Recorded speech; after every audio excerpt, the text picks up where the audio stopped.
Vu de l'extérieur, c'est juste une maison sur l'île de Sao Tomé, dans le golfe de Guinée. Mais à l'intérieur, c'est un temple de la gastronomie, fondé par Claudio Corallo, un artisan chocolatier italien.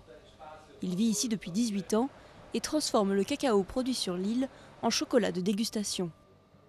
Le chocolat, notre 100%, il n'est pas noir et il n'est pas amer.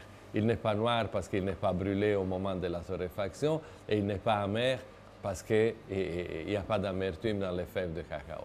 Donc, on a démythisé l'histoire d'un bon chocolat noir et amer. Toutes les étapes de la production ont lieu dans cet atelier, que Corallo appelle son laboratoire. Les fèves séchées et fermentées sont grillées, puis on extrait les graines de cacao et on les moud jusqu'à un état liquéfié. Tous les chocolats de Corallo sont produits à la main et riches en cacao. Il n'a que du mépris pour la production de masse. Les gens oublient que le cacao, c'est une plante, le cacaoyer, comme un olivier, comme une plante de vigne. Donc il faut un bon terroir, il faut de l'expérience, il faut des soins, il faut tout ça.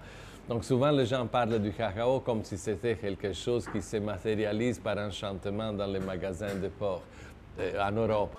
Sao Tomé et Principe était connu au début du XXe siècle sous le nom d'île Chocolat. Les cacaoyers couvrent un tiers du territoire et le cacao constitue toujours la principale exportation du pays. Mais l'entreprise de Corallo est la seule sur l'île à produire du chocolat prêt à consommer. Il en exporte environ 1,5 tonne par mois à des magasins de luxe dans le monde.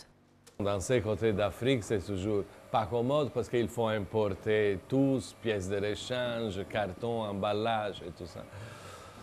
Mais disons, l'avantage, c'est qu'on est dans la plantation. Alors que ce tout petit pays d'Afrique cherche à développer son économie, l'exemple de Corallo pourrait inspirer d'autres entrepreneurs, transformer des ressources abondantes en produits à forte saveur ajoutée.